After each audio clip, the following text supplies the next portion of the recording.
Chapter 103 to 107. The Princess Renra was a beautiful ship, no one could deny that. A truly impressive construction of ash and pine, she was what my husband fondly called a hybrid galley. Which was, as far as I could tell, the resulting baby of a galley and a swan ship getting to know one another rather well.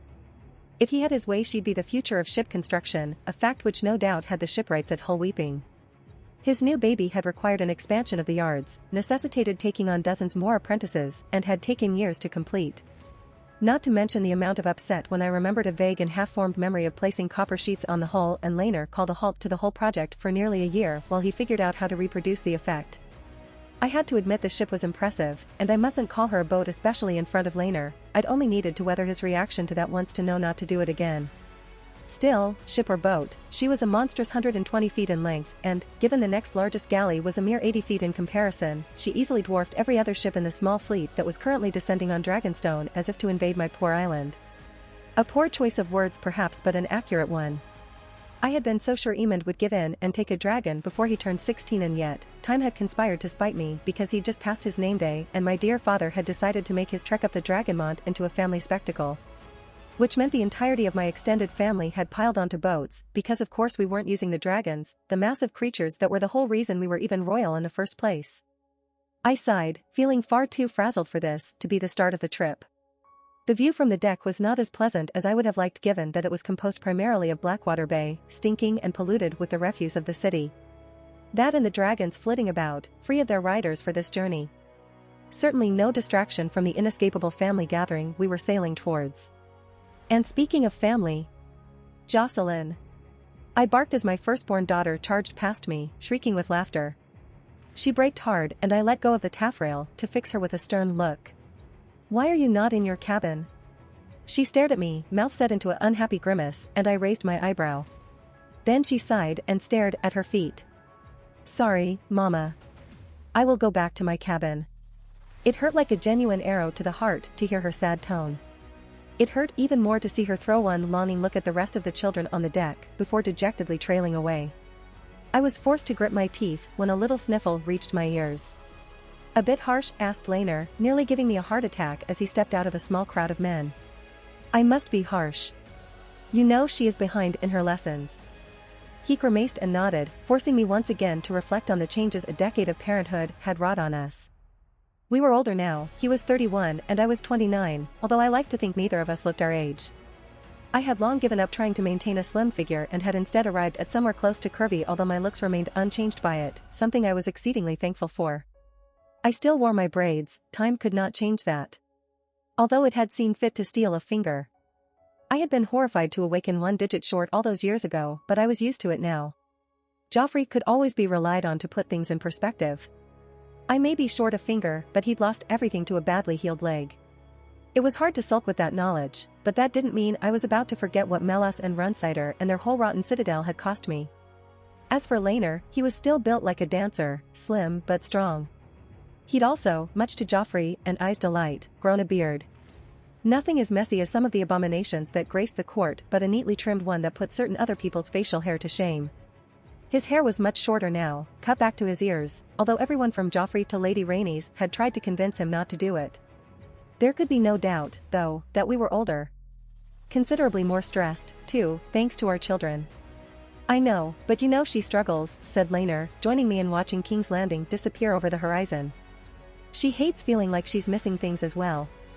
"Not enough to stay in her lessons," I pointed out dryly, and Laner smiled.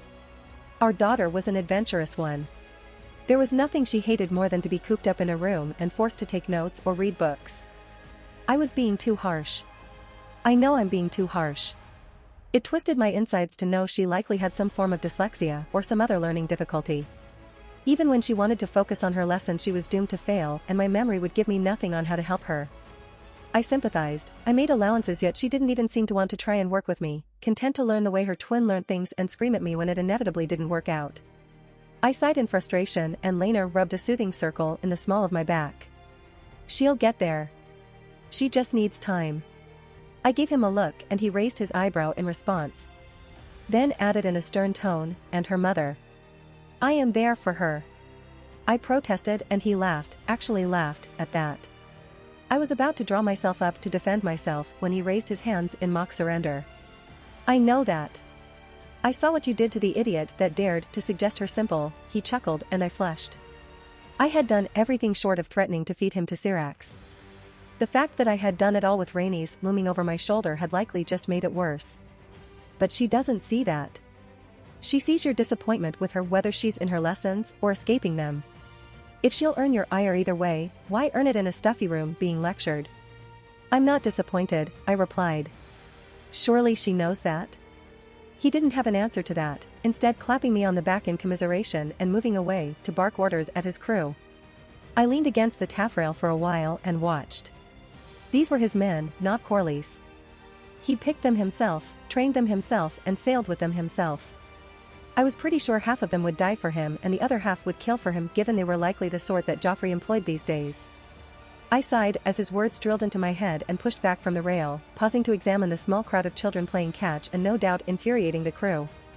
I could see Eamon, my solemn little boy, Lucerys, Jane, Rena, and Emma.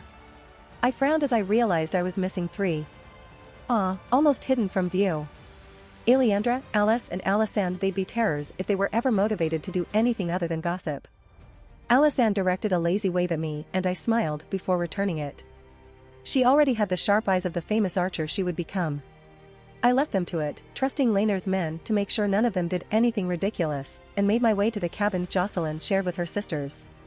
I was willing to bet she hadn't touched the books she was supposed to study on the journey to Dragonstone, but I knocked on the door and called her name to at least give her time to make it look like she had. The slight delay in admitting me into the room spoke volumes. Come here, I said, perching on the cot and holding my arms out. She threw herself into the hug and sniffled even more into my shoulder. You promised me you would at least try to do some reading. At the gentle reminder, she pulled her arms even tighter around me and nodded into the crook of my neck. I did. I'm sorry I went to play first, she mumbled, and I sighed before gently prying her free of my shoulder so that I could look into her eyes. They were the Valyrian violet, for all that her hair was coal black. Corlys was always happy to point out that she looked more and more like Rhaenys every day, and I was inclined to agree. Mama dash. Go and play, little one, I said, cutting her off and giving in. It was hard to be the stern parent when confronted by a sobbing 10-year-old. But tomorrow you will follow me about for your lessons all day. All day, she cried, and I nodded. I watched as her eyes traveled over to the book sat on her desk, one thrown open to a random page. She bit her lip and I struggled to hold my amusement in. What would we do? Well, first we will speak with Ser Vaymond about the general state of Dragonstone, then we shall visit Marilda dash. Will I get to see Adam and Alan? She burst out, features brightening into a smile. I couldn't help myself, I laughed. Adam will be with Ser Roga, whom we will see, and Alan has gone to Driftmark already, little one. She sighed in dismay. It was funny to me now, although it had not been so at the time. Everyone had been so convinced that Adam and Alan were Laeners that even Corlys claiming them had done little to combat the rumor. The problem was that my children and Adam and Alan themselves also believed the rumor, for all that they promised to parrot that the boys were Corlys. After we have seen Marilda, we will speak with Ser Roga, and then we shall go to my offices, and I will test you on what you have learnt. All right, she said, nodding to herself. I will follow you tomorrow. I held my hand out and she took it solemnly, shaking it as if she were concluding the gravest business, before breaking out into giggles and throwing her arms around me again, nearly knocking me backwards. Thanks, Mama. You're the best. And then she was gone, racing out of the door to join her friends on the deck and no doubt get herself into every bit of trouble she could possibly manage on a ship. I waited until her footsteps had died away before standing up and leaving myself, ensuring the door was shut tight behind me. The deck was no less busy when I returned to it, but I could hear Jocelyn's voice from clear across the deck as the sedate game of catch morphed into a more lively game of tag. That even had Alysanne joining in, much to Aleandra and Alice teasing. I didn't bother fighting the smile their laughter brought to my face as Alysanne tackled Jocelyn into a pile of rope, both of them becoming a pile of flailing limbs. I turned back to the view and sighed. I would have to think of some way I could convey the skills Jocelyn was lacking to her tomorrow. Maybe even convince her to have a reader. Learning difficulty or not, she was clever when she wasn't forced to read from a book, she truly was. The issue was all 3 of her siblings were the classic book-smart types and she was constantly comparing herself to them. How did that saying go? Judge a fish on its ability to climb trees and it'll spend the rest of its life thinking it's an idiot? How curious that I could remember that and not something that would help my daughter overcome her difficulties. Perhaps a visit to the college might be warranted? Girardi's students would be on placement, so he shouldn't be too busy. I tapped out an annoyed beat on the rail, the prosthetic I had under my glove, causing it to clang discordantly. I knew the answers were some. A scream split the air and I spun on my heel, heart feeling like it would pound right through my chest and my hand falling to the knives I still wore beneath my dress. Jocelyn tumbled through the air and hit the deck with a thump I would hear in my nightmares for years to come. I stood there, frozen in horror, as she lay motionless on the deck. Then Alice screamed. It was barely a conscious thought to sprint across the deck. All I could focus on was her unmoving body, her arm bent at an unnatural angle, and the blood I could see dripping from a gash above her eye. Laner reached her first, dropping to his knees and placing 2 shaking fingers on her neck. I almost threw myself down next to him, wanting to reach and grab at her, but knowing I could not. I was aware, vaguely, of Laner's men herding the children away, hopefully to their cabins. Your Graces. I glanced up and found a familiar face looming over us both, clutching his bag to his chest as if he feared he may need it to defend himself. If you could, I need to get closer. It took Laner pulling on my shoulders slightly to get me to rise. I leaned against him as the ship's medic, a man I knew had trained under Girardi's, knelt down next to her and began his work. I held my breath, both of us silent and tense. It was the worst kind of wait. Eventually, Jocelyn stirred and whimpered. I was at her side, holding her hand, before even the medic could react. Mama, it hurts, she sobbed. The medic frowned and gestured over one of the waiting crew members. I didn't catch their quick exchange, but the man took off quickly enough. Mama. Please. It hurts. My heart twisted and ached as I clutched her non-injured hand. It'll be okay, little one. You be brave. Her little face screwed up as she fought tears, and I choked a little on tears of my own. You be brave for Papa and Mama, said Laner, kneeling down next to me, face solemn. And I will take you on a tour of the shipyards at Hull when you are better. I'm supposed to go with Mama tomorrow, she whined, tears running down her face. I smiled, despite my own. I think we can delay that for a few days, I told her, and she smiled. It was a small smile though. I could not imagine the pain she must be in.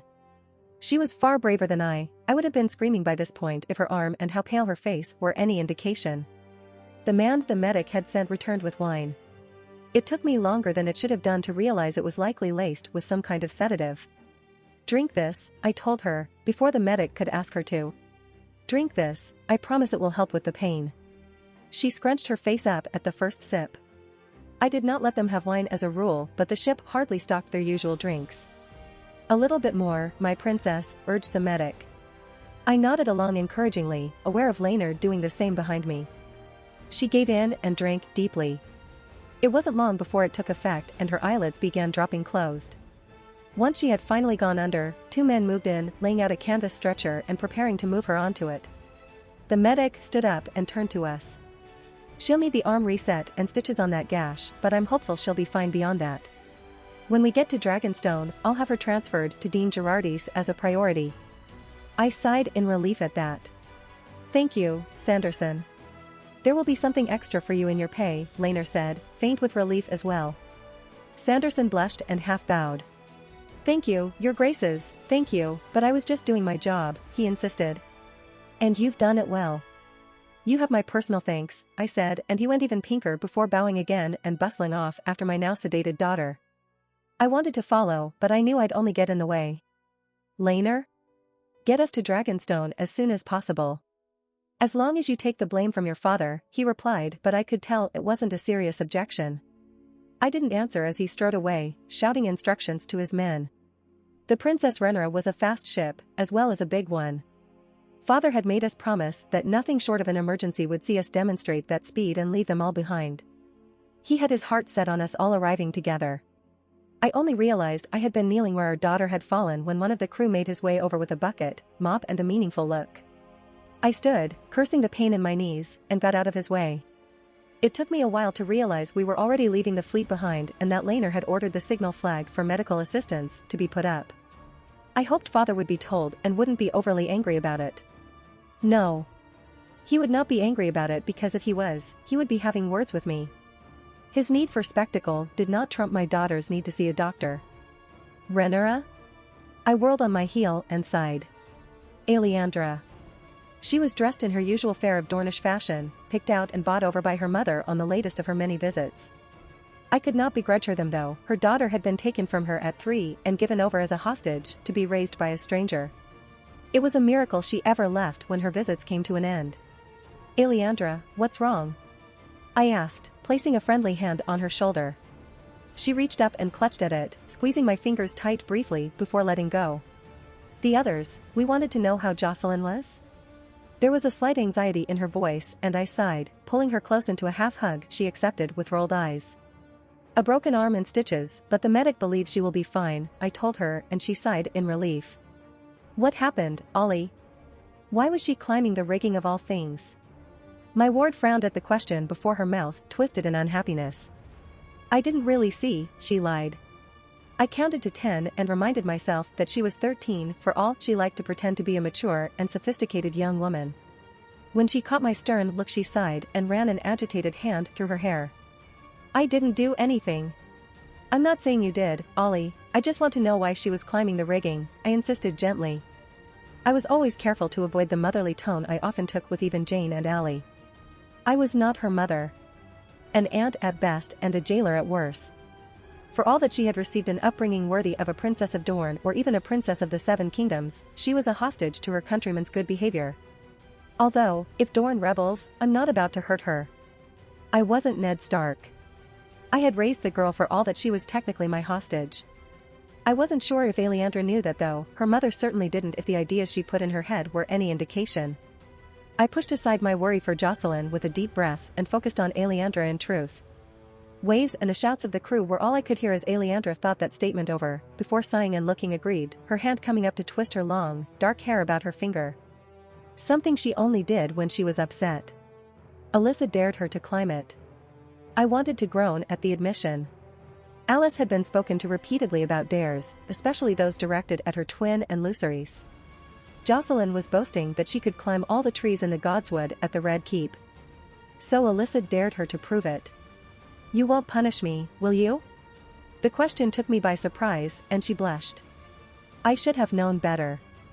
I should have stopped Alyssa from daring her, or at least stopped Jocelyn from doing it. You aren't at fault. She was one of the oldest there. Jane being her age and Allie being only a year younger. Yet they were all still children. You won't tell my mother then? She asked, sounding anxious. I don't want to be punished when she arrives. You know what she's like. I won't tell her, I confirmed. She's not due to visit for a few months anyway. She wants me to visit Dorne.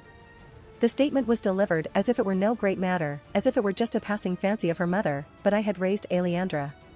I knew better. She wanted to visit Dorne more than anything else. I will speak to the king on the matter. Hopefully, we can arrange a visit for you before you reach your majority. She nodded, pulling on the curl of hair she had wrapped around her finger, brown eyes staring into the distance as she momentarily lost herself to her thoughts. She was worried Dorne would not accept her. In truth, so was I. She knew Dorne's history, she lived its culture and fashion, and I had even arranged for someone to tutor her in the spear, but was it enough? Would she return and take up the reins of Dorne with little problem?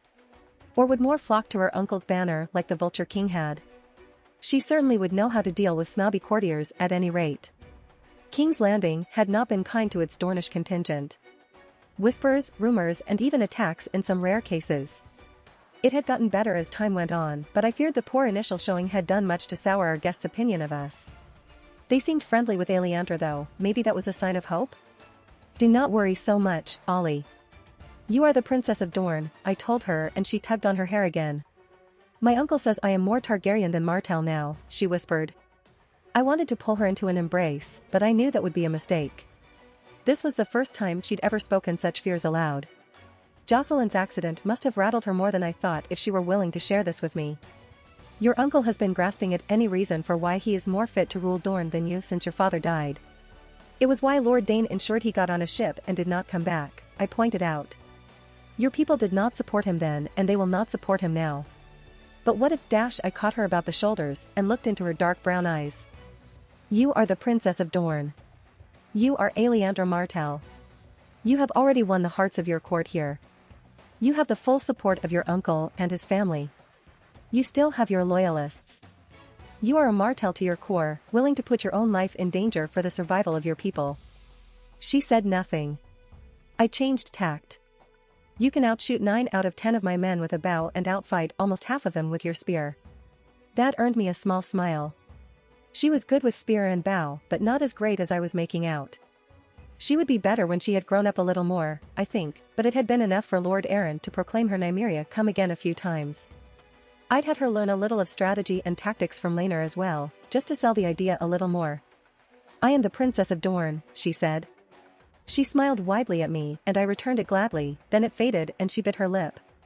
Are you angry at Alyssa? We shall be having words, Ollie, you may tell her that. I do not like being disobeyed.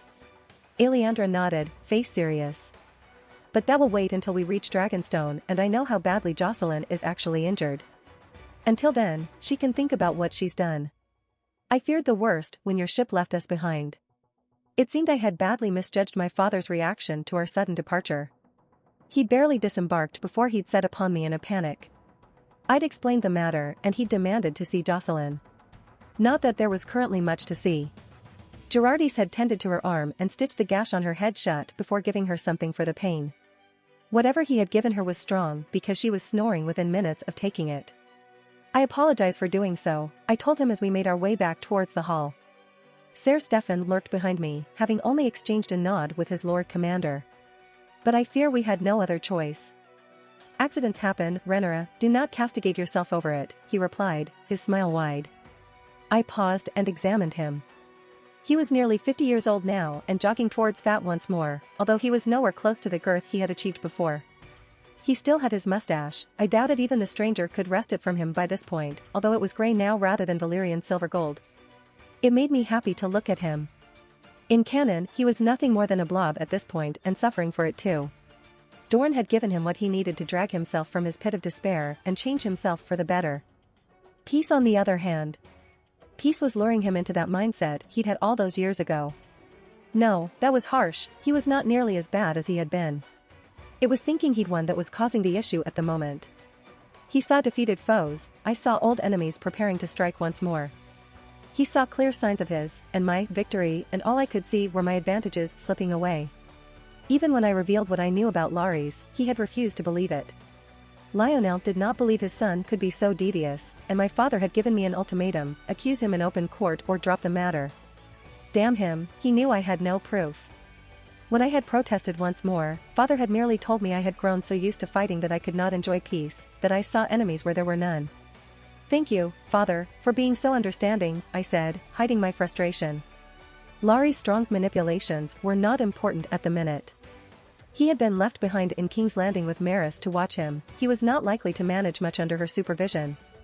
Besides, he was Joffrey's to deal with, I had promised my spymaster that much. My daughter, you need not thank me, he said, resting a hand on my cheek with a smile. Then his smile fell, his eyes finding something over my shoulder.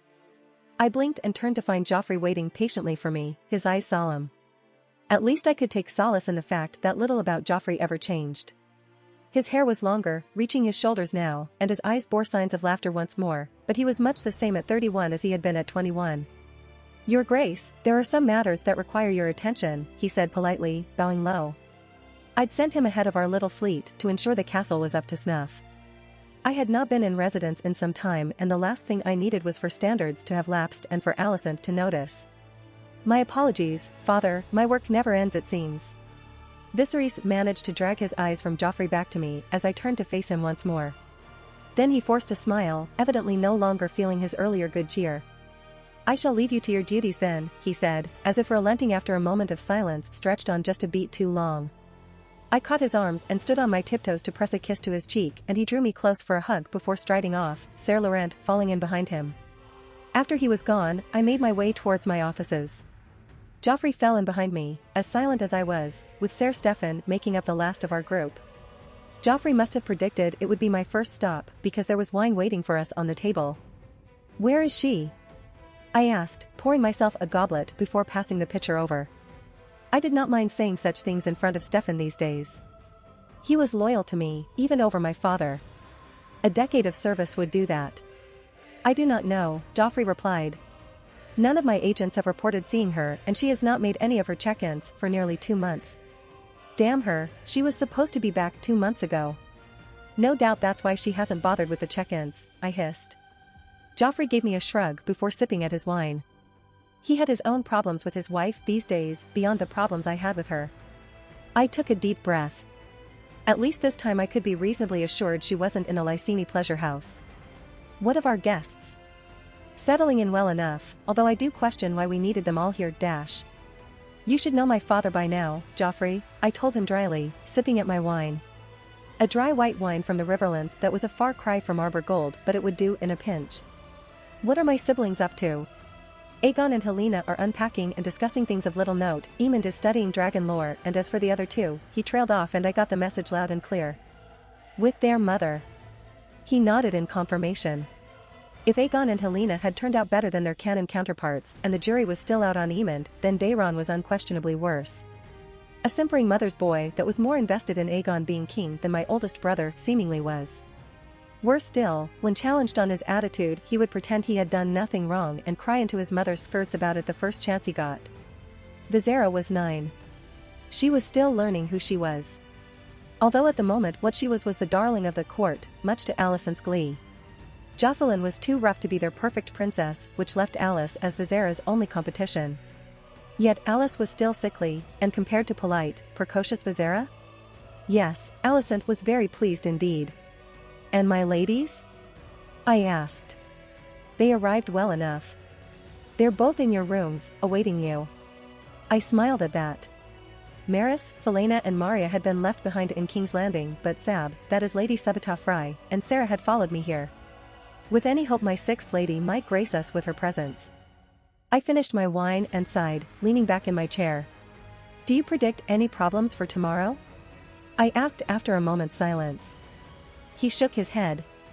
The biggest threat is the cannibal, but he is on the far side of the Dragonmont currently. He took down a nearly grown dragon not 3 days ago. He'll be resting now. The Watchers report he was wounded in the struggle. Something had to be done about that creature eventually. He had no defined range, instead attacking lairs and dragons all over the Dragonmont without rhyme or reason. And the others?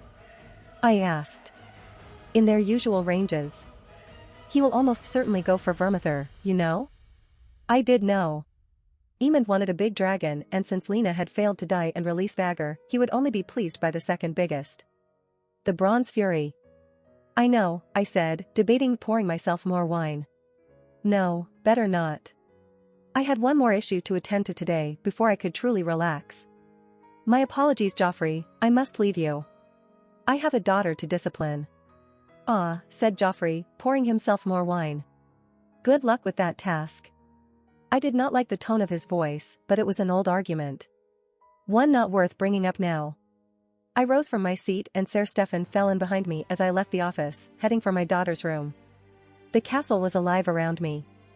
Everyone knew what they were doing, no one was milling about without purpose.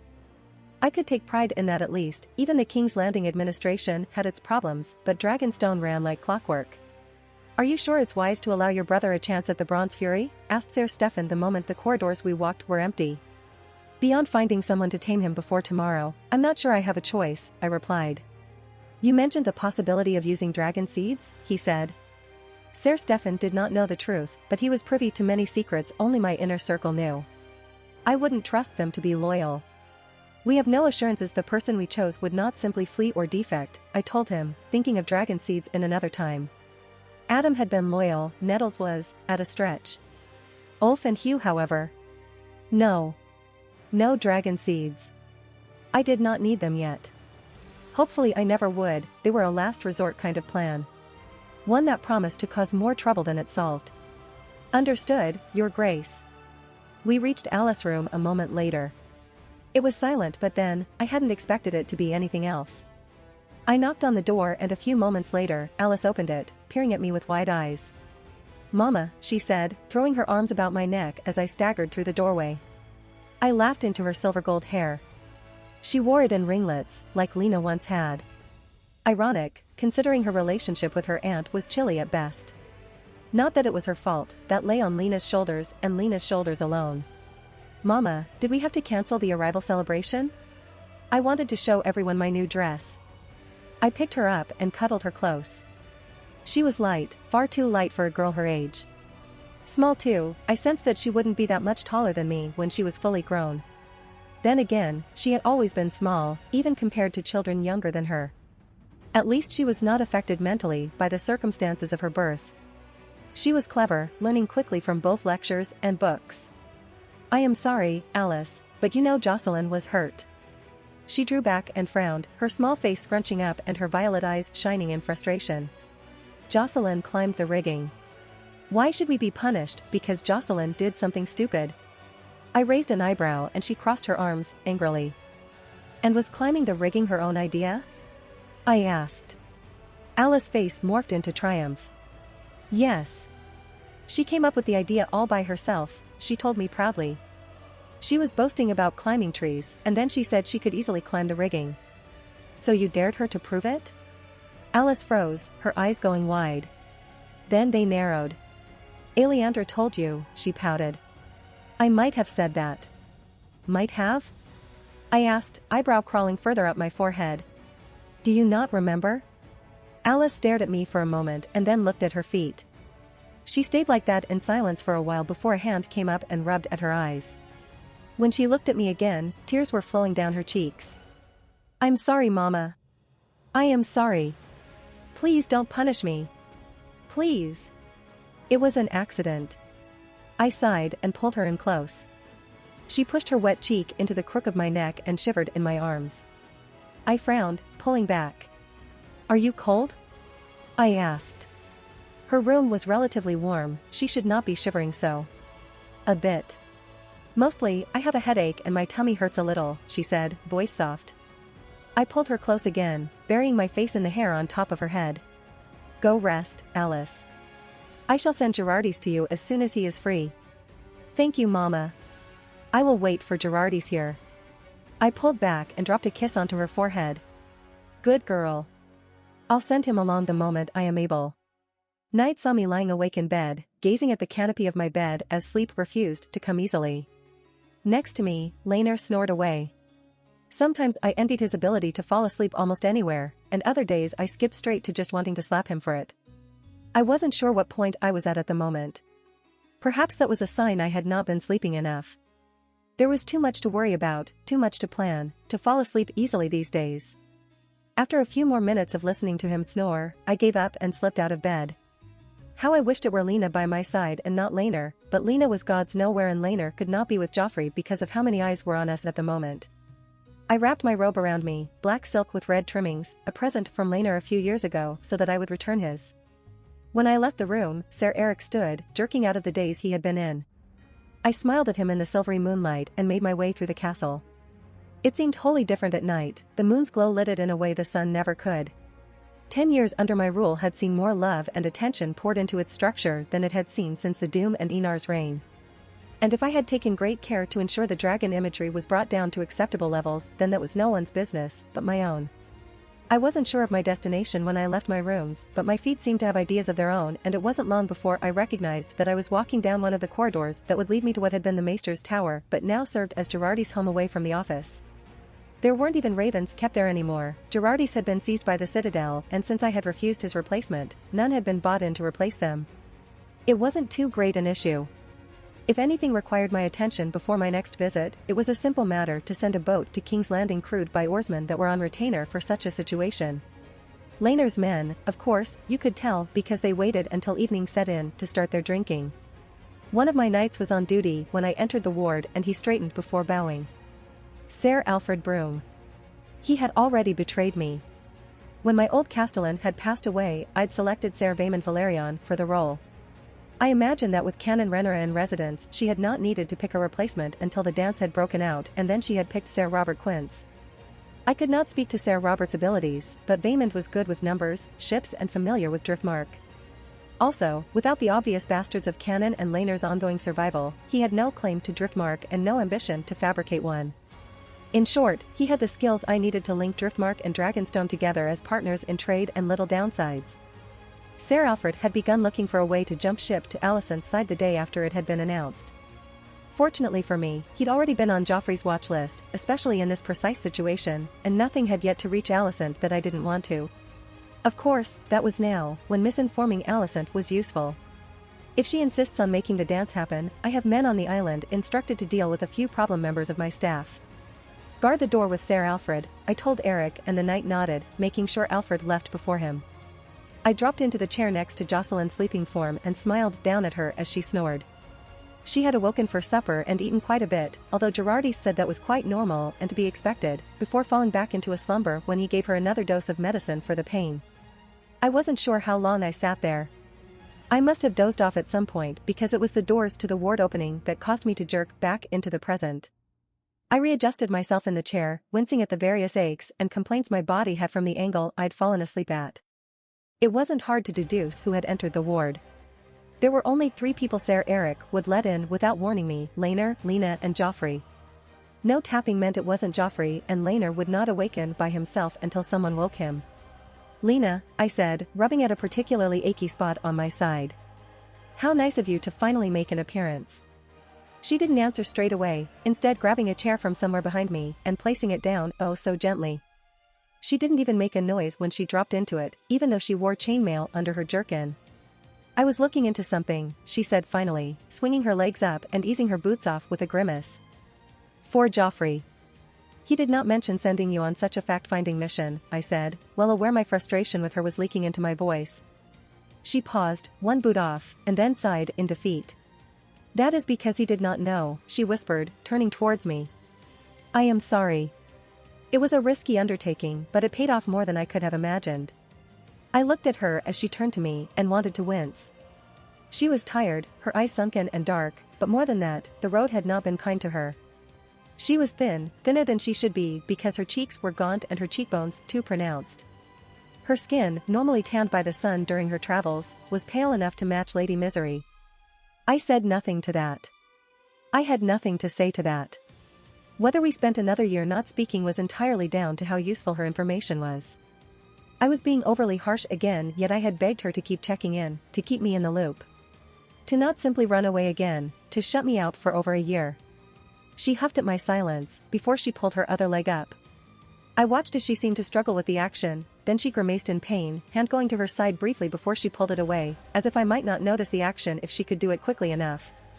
"You are hurt." Unfortunately, I was not as unobservant as she hoped. "How?" "I'm not hurt, just stiff. Sleeping on rocks is a little more taxing on the body than sleeping on a feather mattress, princess," she hissed. "Get up," I said, making up my mind. Anger helped. "Get up and stand in the next bay." She glared at me, some of her hair had escaped her braid and fallen across her face, ruining the effect somewhat. I met her eyes with a level stare of my own. "I mean it. I am, as you so deftly reminded me, your princess. Get up and stand in the next bay." She stood and trudged over, reminding me of Jocelyn in full tantrum mode. The thought made me smile a little. Jocelyn was fond of Lena, she loved hearing her tales of adventure. I followed her over. It seemed she guessed my intention because she started struggling with her jerkin a moment before I reached her. I had to help her with most of her clothing, a testament to how stiff her muscles were. The lighting was not great, but it was enough to see the damage wrought on her body. I circled her, heart hurting at the injuries both old and new: the old scar across her back from a Dornish spear, the arrow wound inflicted by a lucky clansman, 3 jagged wounds from some creature that had attacked her in the new gift across her arm, 1 long and thin scar along her forearm from a hired assassin in Volantis, and the one bisecting her lip, the one she had earned in a bar fight in a Lycini brothel of all places. The doom had given her 2 more for me to count, it would seem. I reached out and gently touched my fingertips to the mess of bruises across her torso, the center of which was a nasty-looking, half-healed puncture. Too wide to be a blade. I could see her ribs through her skin, I noted idly, as she hissed in pain. There was some kind of bite on her calf, angry and red. I'm surprised it had not forced her to limp. Girardis would need to see to it whether she wanted to or not. It looked infected, and I would not lose her to an infection. The skin on her knees was raw, and when I caught her hands and brought them up, I could see they were littered with small cuts of their own. "Slept funny," I finally said. She gave me a weak smile, not quite meeting my eyes. "I didn't want you to worry," she replied, tangling our fingers together. "You fret too much." I dropped a kiss to her lips. It was risky. Jocelyn could wake up, Sir Eric or Sir Alfred could open the door, but I didn't care at that moment. I loved my stupid, battered idiot of a girlfriend. She wound her arms around me and laid her cheek on the top of my head. If you must come home battered like this, then you will have to deal with me fretting, I mumbled into her shoulder and she chuckled, before letting me go and catching my hand, bringing it up to the light. I shuddered as her finger probed where my littlest one should be. You know I dislike that, I told her, resisting the urge to snatch my hand back. She smiled sadly and let my hand drop. If Melos and Runsider were still alive, I'd give them to Vagger's flames. I should have done when Melos' pride cost you that finger. I couldn't hold that intense gaze for long. Could you fetch me my pack? I did so, and then helped her dress in a clean shirt and breeches. We retook our seats next to Jocelyn, who had not stirred at all during my examination of Lena. Thankfully. Would I one day explain to them what Lena was to me? What Joffrey was to Laenor? I had not decided yet.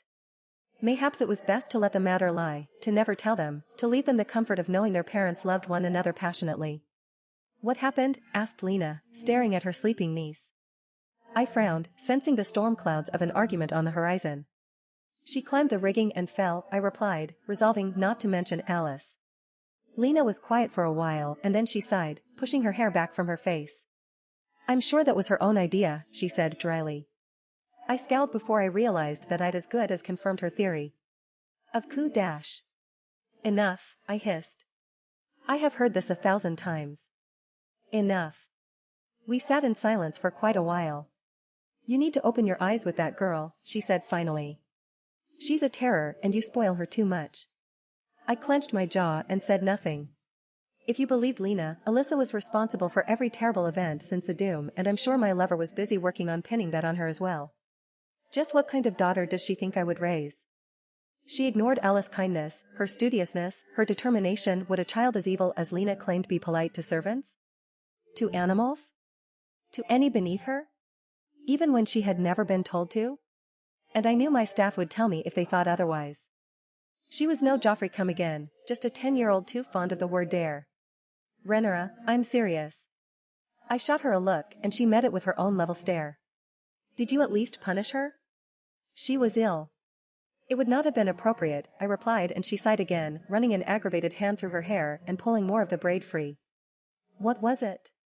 A tummy ache? Headache? I'm betting she'll be perfectly fine today, hissed Lena, eyes bright with anger and half out of her chair to tower over me. Enough. My yell echoed about the ward for a moment and she raised an eyebrow.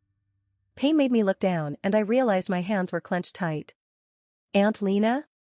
Mama, came Jocelyn's tired and confused voice. Shit. The servants say Lady Lena is back, said Sab, leaning against the great oaken wardrobe and examining her nails. The way she said it implied it was a mere curiosity, a bit of gossip, but I knew Sab better than almost anyone else. Nearly a decade of service had seen to that, and I could tell she had more interest than she liked to pretend. Sarah finished fastening the shoulder cloak and dodged around me. Is it true? Is she? Oh, it has been too long. Little Luke and Rena have missed her fiercely. I smiled at her enthusiasm. Sab did too, although I detected a bit of sadness there. I had long suspected my sworn sword held a bit of a torch for Sarah Strong. She got back last night, I told them, to Sarah's delighted cheer. I hid my smile and turned to examine myself in the mirror, at least until a knock on the door disturbed me. Sab was the one to open it, moving aside to admit Joffrey. Good morning, he said, dropping a handful of letters onto my table before stealing an apple from the fruit arrayed for my breakfast. Ill? What is wrong? He asked, smile fading a little. Nothing serious, father, just the usual. She will recover soon enough, I told him, and his smile returned to full power. Good morning, my queen, I hope you slept well. Well enough, replied Alicent, looking distracted. No doubt she was worrying for Emond, she hadn't even made a comment about Alice being ill. I took pity. The Watchers have reported no news yet, and I have been assured the cannibal is licking his wounds far from where Emond is heading. Her green eyes found mine and she smiled thinly, although none of the tension leaked from her. My thanks, Rhaenyra, she managed, nodding graciously. And I hope Princess Alyssa recovers soon. See father, we can play nicely at times. It is no trouble, my queen. Now, I must attend to my own little dragons.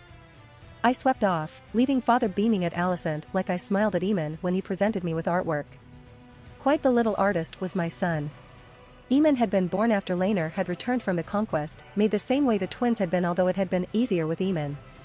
We were more comfortable with one another. I was not so terrified and Laenor not so on edge. The first time, it had hurt my pride terribly, but with Eamon, it was not so. We were able to laugh and joke about it instead of acting like it was some shameful secret. The pregnancy had been easier too, less terrifying the second time around, and without the pronounced symptoms the twins had given me. Emma. I had not thought Emma's conception even possible. It still makes me blush to think of it. I had been in something of a rage when Lena had left without permission, fleeing in the night as if she feared I would have her imprisoned should I learn of her plan, but by the time she started to show up in the pleasure houses of Lys, that rage had turned to grief and ennui. Laenor had held me close during those times, trying to give me the love I craved. Hells, he'd even named his damnable ship after me.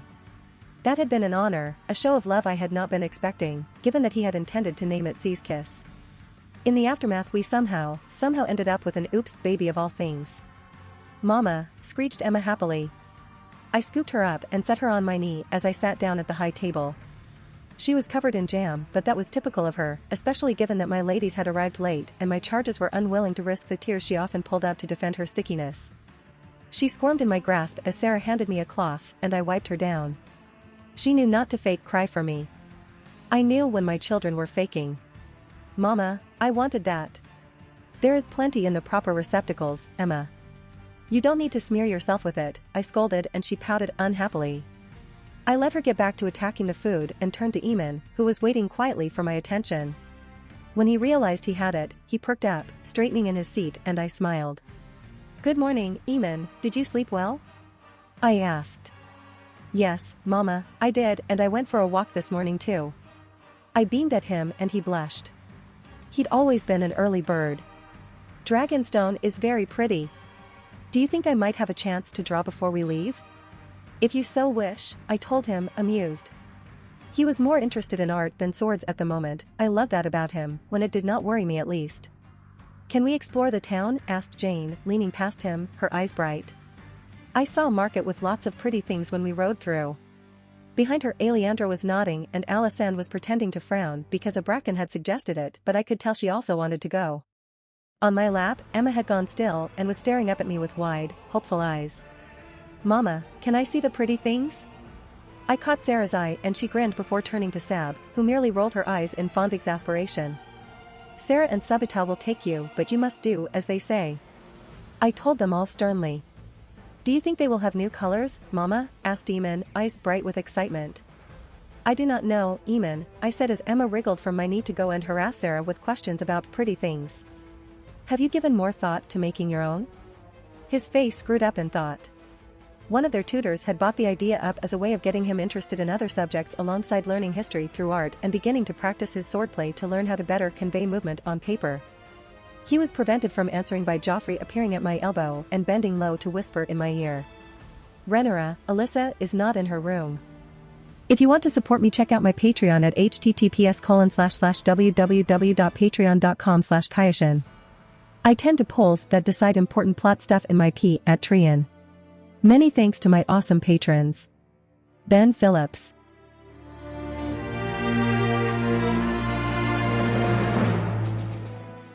If you like this content, don't forget to like and subscribe. See you later, bye bye.